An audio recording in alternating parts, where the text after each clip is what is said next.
마태복음 5장 4절입니다.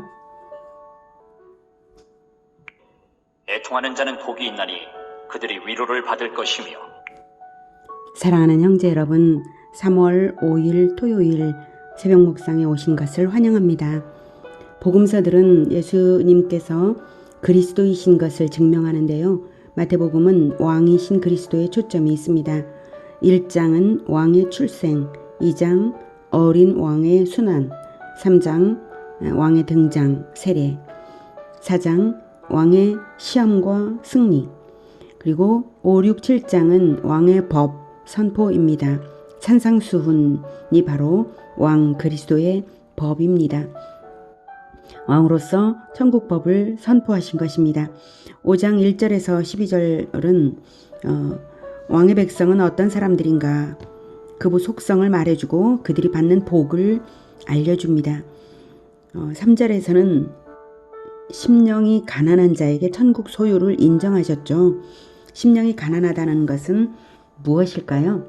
모든 인간은 원죄가 있어서 스스로의 능력으로 천국을 얻을 수 없습니다. 그러므로 하나님이 필요하다는 것을 깨달아 간절한 마음으로 늘 하나님을 사모하는 심령, 그것이 가난한 심령입니다. 애통하는 자는 복이 있나니 그들이 위로를 받을 것이며, 4절의 애통, 천국 백성은 애통해야 한다는 말씀입니다. 무엇을 애통하라는 것일까요? 1에서 12절이 왕의 법 전문이고 왕의 백성의 속성을 말하죠. 그러니 이 애통은 왕의 애통을 공감하며 동일하게 애통하는 것입니다. 천국은 왕이 통치하는 나라, 왕이신 하나님이 통치하는 나라이기 때문에 그리스도의 나라입니다. 그러면 왕과 관련되어서 백성이 연합될 때에 그 왕의 백성인 것이죠. 그러면 애통은 왕의 애통을 공감하며 동일한 마음으로 애통하는 것입니다. 왜 천국에 애통이 있는가 하실 텐데요. 천국에 대한 개념을 바로 잡으면 이해가 될 거예요. 천국의 개념은 하나님이 통치하시는 나라입니다. 왕의 법을 지키는 사람들이 왕의 백성입니다. 천국은 하늘에만 있는 것이 아니라 이 땅에서도 건국 중인 것이고, 마침내 예수님의 재림으로 새하늘과 새 땅이 주어지면서 완성될 영원한 나라인 것입니다. 지금은 땅만 없을 뿐이고 백성은 있는 것이죠. 그래서 이 땅에서 건국 중인데, 지금 건국 중인 천국의 백성들이 현재 살아가는 땅은 이 땅입니다. 적국이죠. 적국인 세상에 발을 딛고 살아가고 있는 것이죠. 그러니 적국에 있으면서 죽음을 경험하고 있으니 애통할 것이 당연합니다. 마귀가 뿌려놓은 죄의 씨앗을 먹고 죄를 잉태하고 낳는 일들, 그것이 세상에 가득합니다. 천국 백성들이 늘 죽음을 목도할 수밖에 없는데, 천국에는 결코 있을 수 없는 그런 일들이 이 땅에서는 목격되고 체험되는 것이죠. 그래서 원통하고 비통할 수밖에 없는 것이죠. 예수님이 애통하신 장면 하나를 보겠습니다. 예수님의 애통을 목격하면 왜 애통하는 자에게 복이 있다고 하는지 이해가 될 것입니다. 요한복음 11장 6절, 나사로가 병들었다 함을 들으시고 그 계시던 곳에 이틀을 더 유하시고, 다음 11장 32절로 가겠습니다. 마리아가 예수 계신 곳에 가서 배웠고 그 발 앞에 엎드려 이르되, 주께서 여기 계셨더라면 내 오라버니가 죽지 아니하였겠나이다 하더라. 예수께서 그가 우는 것과 또 함께 온 유대인들이 우는 것을 보시고 심령의 비통이 여기시고 불쌍히 여기사 이르시되, 그를 어디 두었느냐? 이르되, 주여 와서 보옵소서 하니 예수께서 눈물을 흘리시더라. 이에 유대인들이 말하되, 보라, 그를 얼마나 사랑하셨는가? 하며 그중 어떤 이는 말하되 맹인의 눈을 뜨게 한 이 사람이 그 사람은 죽지 않게 할 수 없었더냐? 하더라. 이에 예수께서 다시 속으로 비통히 여기시며 무덤에 가시니 무덤이 굴이라 돌로 막았거늘 예수께서 이르시되 돌을 옮겨 놓으라. 하시니 그 죽은 자의 누이 마르다가 이르되 주여 죽은 지가 나흘이 되었음에 벌써 냄새가 나나이다. 예수께서 이르시되 내 말이 내가 믿으면 하나님의 영광을 보리라 하지 아니하였느냐? 하시니 돌을 옮겨 놓으니 예수께서 눈을 들어 우러러 보시고 이르시되 아버지여, 내 말을 들으신 것을 감사하나이다. 항상 내 말을 들으시는 줄을 내가 알았나이다. 그러나 이 말씀하옵는 것은 둘러선 무리를 위함이니 곧 아버지께서 나를 보내신 것을 그들로 믿게 하려 함이니이다. 이 말씀을 하시고 큰 소리로 나사로야, 나오라. 부르시니 죽은 자가 수족을 배로 동인 채로 나오는데 그 얼굴은 수건에 쌓였더라. 예수께서 이르시되 풀어놓아 다니게 하라. 하시니라. 예수님이 요단 동쪽 베레아 지역에 계실 때였어요. 유대에서 예수님의 친구 나사로가 위중하다는 전갈이 왔죠. 그런데 사실은 위중한 것이 아니라 이미 죽었다는 것을 예수님은 아셨어요. 소식 전달자가 출발한 후에 죽은 것이어서 소식 전달자는 죽은 사실을 모르고 위중하다고 말한 것이고 예수님은 이미 알고 계셨어요. 예수님은 이틀 후에 출발하셔서 죽었으니까 급하게 갈 이유도 없었고 일부러 더 늦게 가셨습니다. 이틀 후에 출발하셔서 유대로 가셨어요. 위중 소식이 오는데 하루, 예수님이 가시는데 하루가 걸려서 예수님이 도착하셨을 때는 이미 죽은 지 나흘이나 되었죠. 예수님은 일부러 이틀을 더 지체하신 것입니다. 왜냐하면 하나님께 기도하여 나사로를 살릴 것을 알고 계셨기 때문이고 죽은 지 나흘이나 되어서 분명한 죽음을 확인시킨 후에 살려내실 것이기 때문입니다. 40절에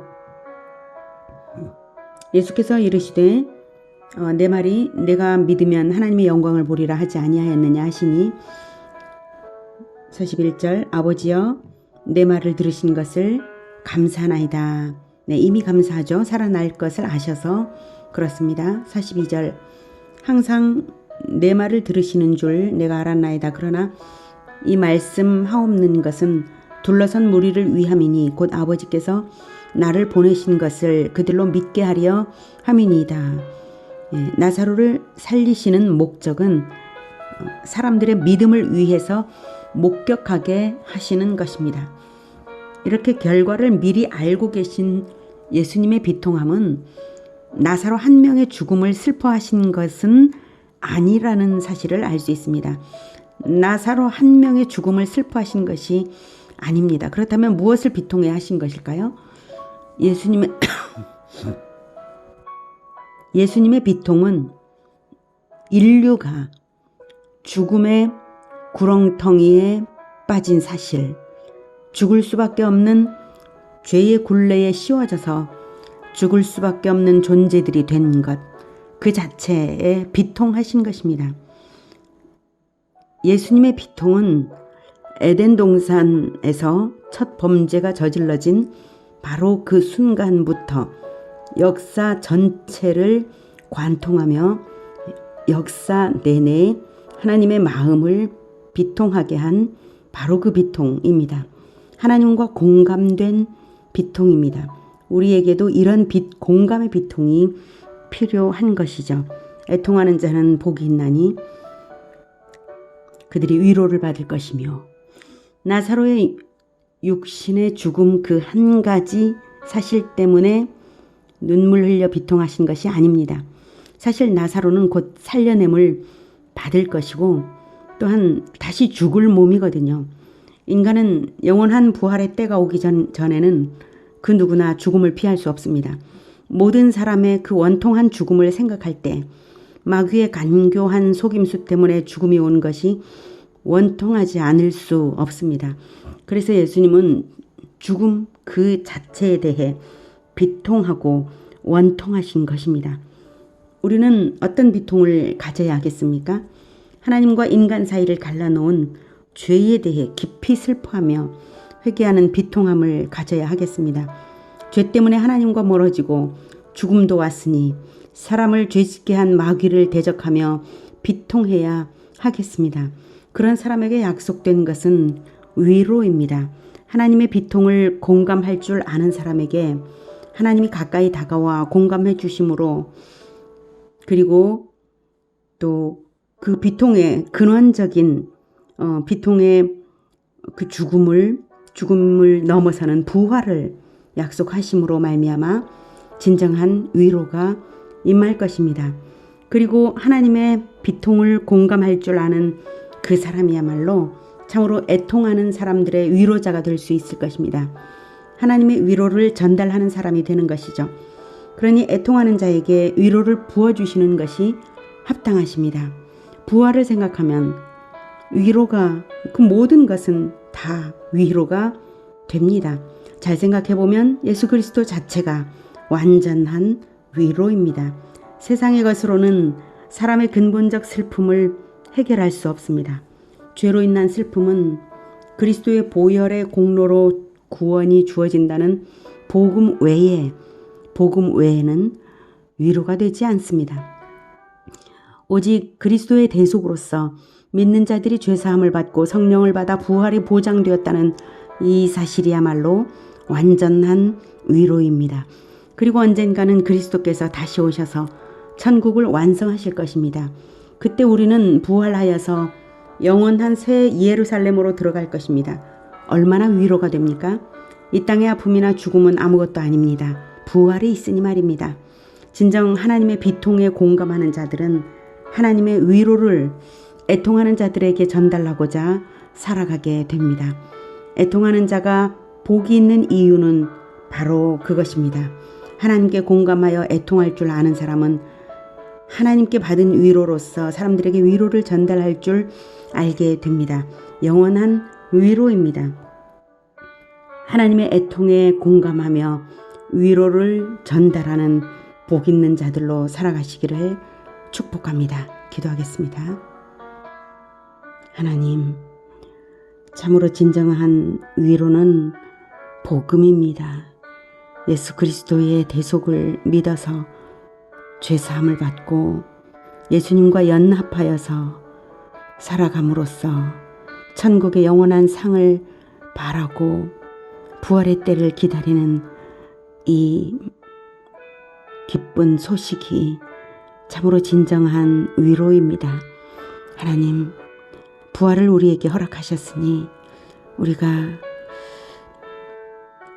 큰 위로를 받고 애통하는 자들에게 나아가 복음을 전하며 위로할 수 있게 주님 도와주시옵소서. 예수 그리스도 이름으로 기도드립니다. 아멘. 이어지는 시간은 개인 기도 시간입니다.